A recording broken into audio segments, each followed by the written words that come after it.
सेवक को सुसमाचार सुनाने के कारण उसे गिरफ्तार कर लिए। परिवार का वही आधार था। पत्नी और बच्चों और परिवार का पोषण करना है तो वो मेहनत करेगा, तभी पूरे परिवार का खर्च चल पाएगा। प्रियो उसे जेल में बंद कर दिए।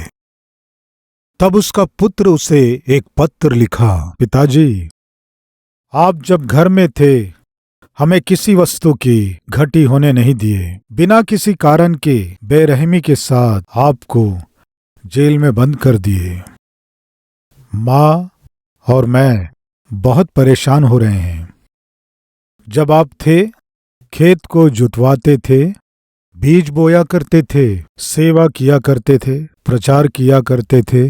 कभी भी हमें भूखा रहना नहीं पड़ा। लेकिन पिताजी, मुझे खेत जोतना नहीं आता है, कैसे बीज बोना है नहीं पता, फसल उगाना है नहीं पता। पिताजी, क्या करना है हमें कुछ समझ में नहीं आ रहा है। इस तरह पुत्र पिता को पत्र लिखा। प्रियो, तब पिता जो जेल में था वापस उसे इस तरह एक पत्र लिखा। बेटे, परमेश्वर मुझे शीघ्र ही छुड़ा लेंगे, मैं वापस आ जाऊंगा। हिम्मत से रहो। मेरी एक बात सुनो, तुम अपने खेत की ओर मत जाना। उस खेत को तुम जोतने की कोशिश मत करना, क्योंकि दादाजी हमेशा मुझसे कहते थे, बेटे, हमारे खेत में सोने से भरे हुए हांडिया गड़े हुए हैं, वो किसी न किसी दिन बाहर प्रकट होंगे, वो कहते थे। इसलिए तुम तो उस खेत को जोतने की कोशिश मत करना। इस तरह पिता पत्र लिखा।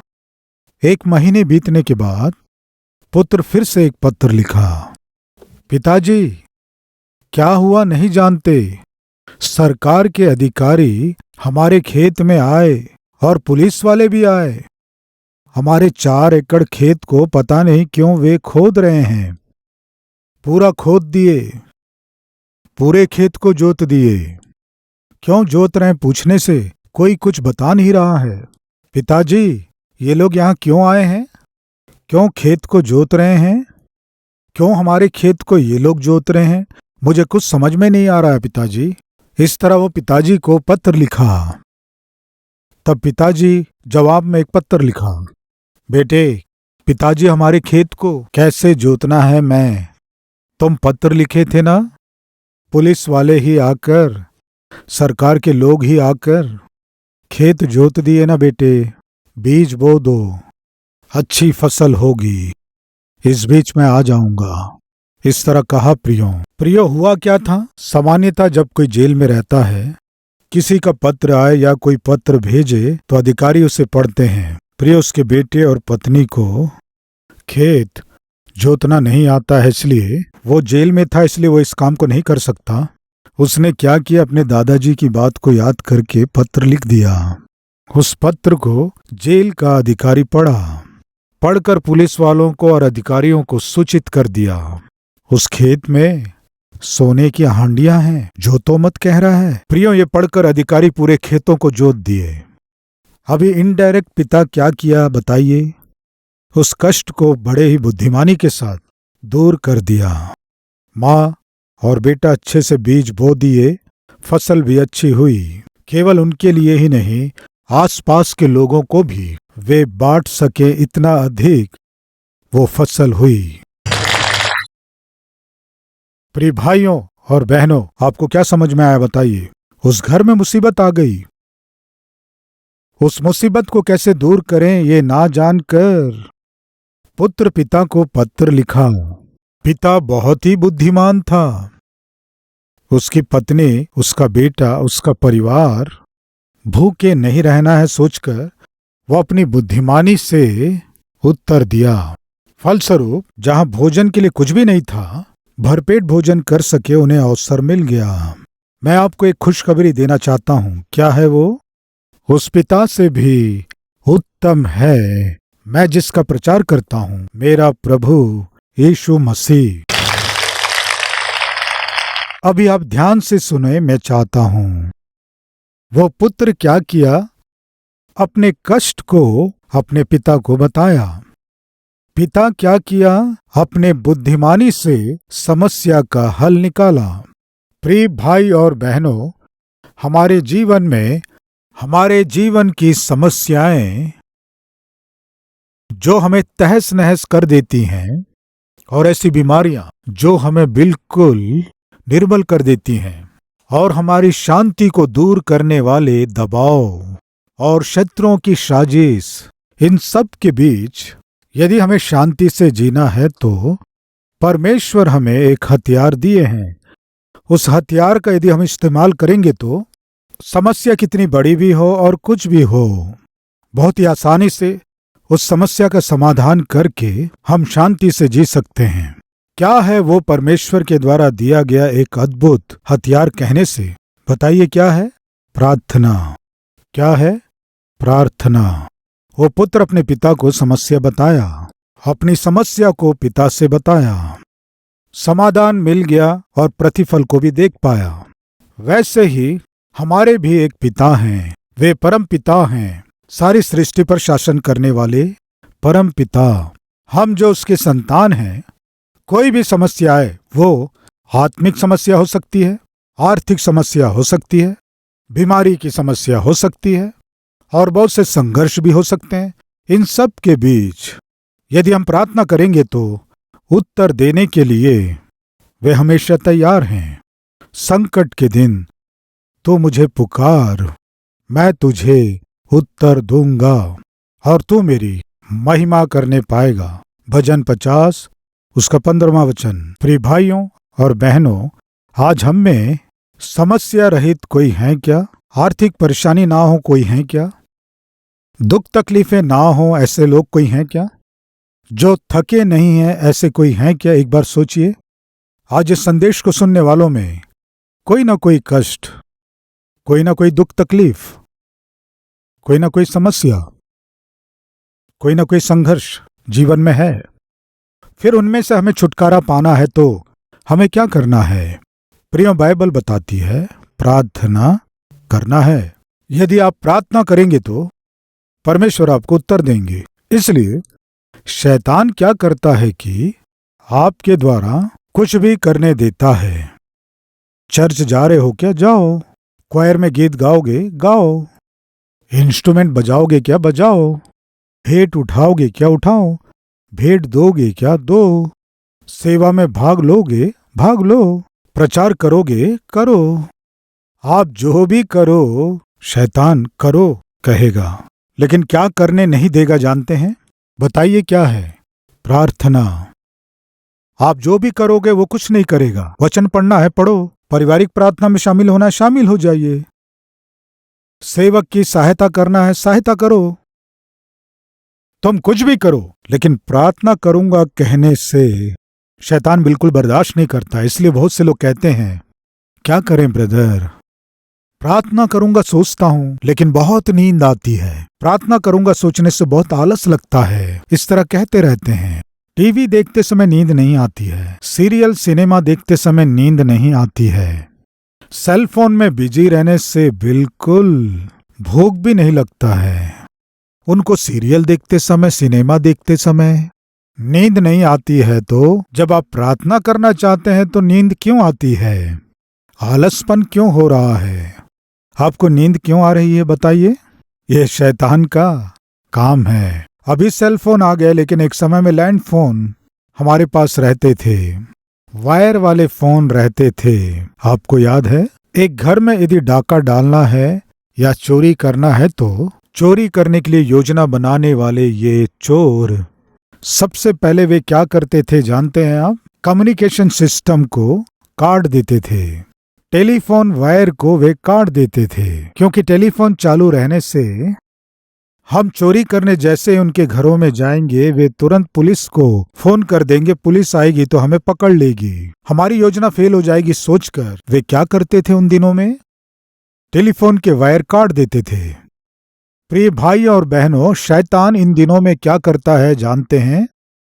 परमेश्वर से हम बात ना कर सके उस कम्युनिकेशन के सिस्टम को काट रहा है। इसलिए हम में बहुत से लोग कुछ भी कर सकते हैं। मैंने बताया ना, गीत गा सकते हैं, भेंट उठा सकते हैं, कलीसिया के अगुवे बन सकते हैं, सेवकों की सहायता कर सकते हैं, प्रचार कर सकते हैं, क्वायर में रह सकते हैं, यूथ मीटिंग का प्रबंध कर सकते हैं और बहुत सी सेवकाइयों को कर सकते हैं।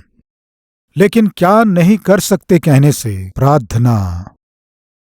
प्रियो, एक दिन प्रभु के दास बिली ग्राहम एक विशेष सेवकों की सभा को वे आयोजित किए। एम्स्टर्डम में आयोजित करने से हजारों पास्टर्स वहां आए। इस तरह जब आए तो वे एक प्रश्न पूछे। उन सेवकों से पूछे, आप में से कितने लोग प्रतिदिन कम से कम 15 मिनट व्यक्तिगत रूप से प्रार्थना करने वाले? कितने सेवक हैं? इस तरह प्रश्न किया।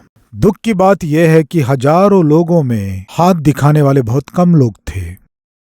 यानी अर्थ यह है कि सेवा कर रहे हैं और एक कलीसिया के पासवान हैं, फिर भी मुश्किल से 10 मिनट भी प्रार्थना ना कर पाने वाले। ऐसी स्थिति में बहुत से लोग हैं कहने से इसका कारण जानते हैं आप? साजिश। प्रिय भाई और बहन, ध्यान से सुने। एक घर को लूटना हो या किसी घर में चोरी करना हो, सामान्यतः शत्रु क्या करता है जानते हैं? टेलीफोन के वायर काट देता है, कम्युनिकेशन को कट कर देता है। कम्युनिकेशन अगर कट गया तो इसका अर्थ है उस घर में हमला होने वाला है।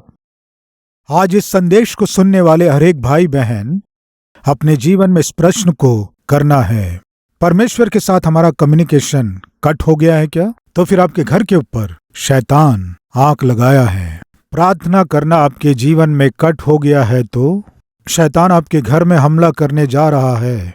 प्रार्थना करना आपके जीवन में कट हो गया है तो शैतान आपके कलीसिया के ऊपर हमला करने जा रहा है।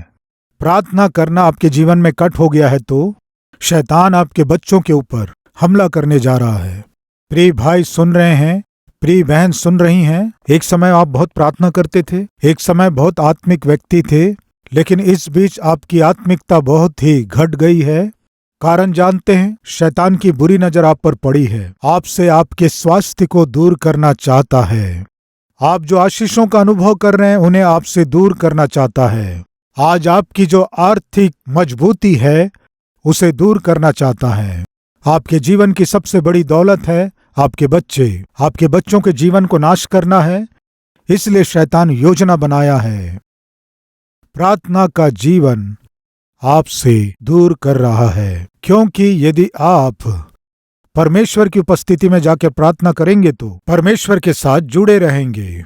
परमेश्वर के साथ आपका कनेक्शन होगा तो आपके जीवन में शैतान का कोई भी काम सफल नहीं होगा। हमेशा आप परमेश्वर के साथ जुड़े रहेंगे तो, प्रार्थना करने वाले होंगे तो शैतान की युक्तियां सफल नहीं होंगी।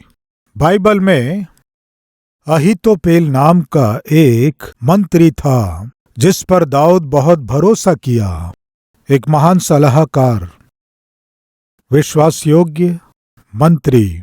उस पर इतना भरोसा करने पर वही अहीतोपेल एक दिन दाऊद का विरोधी बन गया।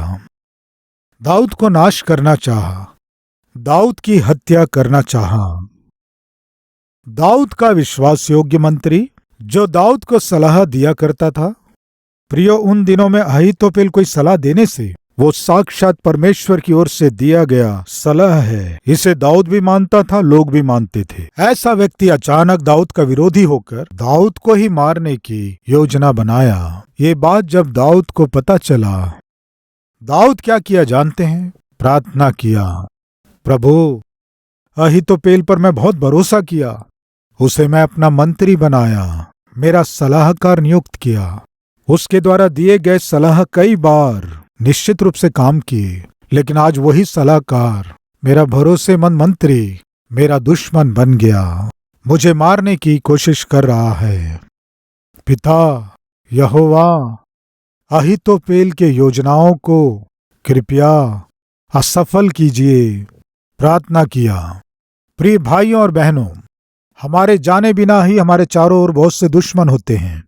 ऊपर से मित्र जैसे दिखाई दे सकते हैं, आपकी भलाई चाहने वालों के समान दिखाई दे सकते हैं। ऊपर से आपका अभिनंदन करने वाले जैसे दिखाई दे सकते हैं, ऊपर से आत्मिक भी दिखाई दे सकते हैं, लेकिन आपके जाने बिना ही आपको और आपकी कलीसिया को और आपके सेवा को वे पूरे परिवार सहित हमला करना चाहते हैं। वे योजना बना रहे हैं। ऐसे समय में आपके नौकरी के विषय में, आप जो व्यापार कर रहे हैं, आप जो खेती किसानी कर रहे हैं, आपके ऊपर नष्ट और कष्ट लाने के लिए, आपको कोई लाभ ना मिले, आमदनी ना मिले, ऐसे करना है सोचकर, और आप जो सफलता पाना चाहते हैं उसे ना पा सकें, शैतान बहुत से कोशिशों को करते हुए वो अपने लोगों के द्वारा जो उसकी ओर हैं आपको हानि पहुंचाने के लिए उपयोग करता है। प्रियो, आप क्या करेंगे तो खतरे से बच जाएंगे? क्या करेंगे तो आप विजय पाएंगे और अपने परिवार को बचा सकेंगे? क्या करके आप अपनी कलीसिया और सेवा को सुरक्षित रख पाएंगे? एक ही रास्ता है, प्रार्थना। उस दिन दाऊद क्या किया जानते हैं? सेना को और बढ़ाने की कोशिश नहीं किया। दाऊद क्या किया जानते हैं? सीधे परमेश्वर के पास जाकर प्रार्थना किया, पिता यहोवा, अहीतोपेल मेरा विरोध करके मुझे मारने की साजिश कर रहा है, कृपया उसके योजनाएं सफल ना हो, उसके विचार फलवंत ना हो, उन्हें असफल कीजिए पिता। प्रार्थना किया। प्रियो, बाइबल में क्या है जानते हैं? उस दिन दाऊद की गई प्रार्थना परमेश्वर सुना, इसलिए अहीतोपेल की सारी योजना को असफल कर दिया। अहीतोपेल जो सोचा वो नहीं हुआ, उसकी योजना असफल हो गई। प्रतिफल क्या हुआ? अहीतोपेल अपमान से फांसी लगाकर मर गया। दाऊद क्या चाहा था? अहीतोपेल के योजनाओं को असफल कर दे पिता। परमेश्वर क्या किए? शत्रु का नामो निशान ही ना रहे, मिटा दिए। प्रार्थना आपके ऊपर आने वाली विपत्ति से बचाती है। प्रार्थना शैतान के विपत्तियों में से आपको छुड़ाती है। प्रार्थना आपके परिवार की रक्षा करती है। प्रार्थना आपकी सेवा और कलीसिया की रक्षा करती है। लेकिन सब कुछ जानकर भी हम किस विषय में अधिक लापरवाह होते हैं जानते हैं? प्रार्थना करने में। प्रियो, वचन सुनने वालों, आज परमेश्वर आपसे ही बोल रहे हैं। आपके जीवन में, आप पति हो, पत्नी हो, बच्चे हो, जो भी हो, प्रार्थना का जीवन आप में ठंडा पड़ चुका है तो, प्रार्थना आप नहीं कर पा रहे हैं तो, प्रार्थना के लिए समय नहीं है तो, प्रार्थना के लिए आप घुटने नहीं टेक रहे हैं तो सुनिए, आपके ऊपर शैतान अपनी आंख लगाया है। आपके परिवार के ऊपर वो साजिश रचा है। जो आपके पास है उसे आपसे दूर करने के लिए वो कमर कस लिया है। इस सत्य को आज आप सुनकर, विश्वास करके, दीन होकर, परमेश्वर की उपस्थिति में टूटे हुए मन के साथ अपने प्रार्थना के जीवन को सही करेंगे तो उस विपत्ति से, उस खतरे से आप बचा लिए जाएंगे और मुख्य रूप से आपके परिवार को और आपके बच्चों को बचा पाएंगे। अगर ऐसे नहीं करेंगे तो परमेश्वर इतने स्पष्ट और इतने सीधे आपको चेतावनी देने पर भी घुटने नहीं टेकेंगे, झुकेंगे नहीं तो निश्चय आपको इसका कीमत चुकाना ही पड़ेगा। इस विषय को ना भूलें। प्रभु में विनती कर रहा हूं, सुनिए। आपको नाश करना है तो शैतान सामान्यतः क्या साजिश करता जानते हैं? आपसे प्रार्थना रूपी हथियार को छीन लेगा। आइए शमूएल की पहली पुस्तक 31 अध्याय के शुरू के कुछ वचनों को पढ़ेंगे। फलिश्ती तो इजरायलियों से लड़े और इजरायली पुरुष फलस्तियों के सामने से भागे और गिलबो नामक पहाड़ पर मारे गए। फलिश्ती शाऊल और उसके पुत्रों के पीछे लगे रहे और फलिश्तियों ने शाऊल के पुत्र योनातान, अबीनादाब और मलकीश को मार डाला। शाऊल के साथ घमासान युद्ध हो रहा था और धनुषधारियों ने उसे जा लिया और वह उनके कारण अत्यंत व्याकुल हो गया। तब शाऊल ने अपने हथियार ढोने वाले से कहा, अपनी तलवार खींचकर मुझे भौंक दे। ऐसा ना हो कि वे खतना रहित लोग आकर मुझे भौंक दे और मेरा ठट्टा करे। परंतु उसके हथियार ढोने वाले ने अत्यंत भय खाकर ऐसा करने से इनकार किया। तब शाऊल अपनी तलवार खड़ी करके उस पर गिर पड़ा, यह देखकर कि शाऊल मर गया। प्रियो, शाऊल फलिश्तियों का सामना नहीं कर पाया। पलस्तियों के साजिश को जान ना सका। अंत में पलस्तियों के हाथों उसके पुत्र मारे गए। उनमें मुख्य था योनातान, दाऊद का बहुत ही प्रिय मित्र था। प्रियो, वास्तव में योनातान बहुत ही अच्छा था, आत्मिक था, लेकिन मूर्ख पिता के योजना के कारण, मूर्खता के कारण योनातान को अपने प्राण को खोना पड़ा। अभी शाऊल अंत में पलस्तियों से लड़ ना पाकर उनसे जय नहीं पा सका, उनसे पूरी तरह से पराजित हो गया। प्रियो सुनिए, सामान्यतः पलस्ती लोग अगर दुश्मन पकड़ा गया तो उन्हें भयंकर यातनाएं देते हैं। ये उनकी विधि थी। दुश्मन यदि उनके हाथों में पकड़ लिया गया तो उस दुश्मन को सारे प्रदेश में घुमाते हैं, पूरे नगर में घुमाते हैं, भयानक यातनाएं देते हैं, उनके देवता के सामने नाचते और गाते हैं। इन सब का उदाहरण है जब शिमशोन पकड़ लिया गया था। जब शिमशोन को वे लोग पकड़ लिए थे, उसकी आंखें फोड़ दिए, पूरे शरीर को घायल कर दिए, अंत में चक्की पीसने लगा, भयानक यातनाएं दिए, जंजीरों से उसे बांध कर रख दिए, उसे पकड़कर सबके सामने लाए, सबके सामने अपमानित किए। क्या बोले जानते हैं? हमारी देवता इसे हमारे हाथ में सौंप दी। हाँ, ये कहकर यहोवा के नाम को अपमान किए। प्रियो, सामान्यतः उनके हाथों में दुश्मन पड़ गया तो बहुत रुलाते हैं, ठट्टा करते हैं, भयानक यातनाएं देते हैं, और उतना ही नहीं, देश के लोगों के बीच उनका अपमान करते हैं, अपनी देवता का सम्मान करते हैं और यहोवा का अपमान करते हैं। ये उनकी विधि थी। इसलिए शाऊल क्या किया जानते हैं? उनके द्वारा पकड़े जाकर उनके ऐसे भयानक यातनाओं को शाऊल पाना नहीं चाहता था। इसलिए अंत में उसने क्या किया जानते हैं? शाऊल आत्महत्या कर लिया। अपने आप को मार लेना यानी क्या है? आत्महत्या। अपने बहुमूल्य पुत्रों को खो दिया, सुंदर परिवार को खो दिया, अपने अद्भुत शासन को खो दिया, राज्य करने के सौभाग्य को खो दिया। अंत में एक अभागे के समान युद्ध में आत्महत्या करने की बुरी स्थिति तक पहुंच गया। प्रियो, मैं पूछता हूं, परमेश्वर को अपना छिपने का स्थान बनाकर शांति से जिएंगे या शाऊल के समान परमेश्वर से दूर होकर आप अपने संघर्षों में, आपके क्लेशों में, कष्टों में, शत्रुओं के मध्य अकेले ही अपने प्राणों को खो दोगे? क्या चाहते हैं? आज मेरे साथ कितने लोग निर्णय लेना चाहते हैं जो हमारे छिपने का स्थान है, प्रभु के पास जाकर कम से कम आधे घंटे मैं निश्चित रूप से हर दिन घुटने टेकूंगा, उसकी उपस्थिति में प्रार्थना करूंगा, मेरे हर कष्ट को बताऊंगा, उनकी उपस्थिति में मैं सुरक्षा पाऊंगा। कहने वाले मेरे साथ प्रार्थना करें।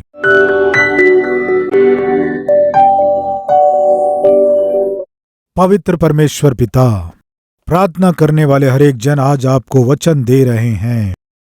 प्रार्थना रूपी हथियार के बिना पिता हम युद्ध भूमि में जाकर कुछ भी हासिल नहीं कर सकते।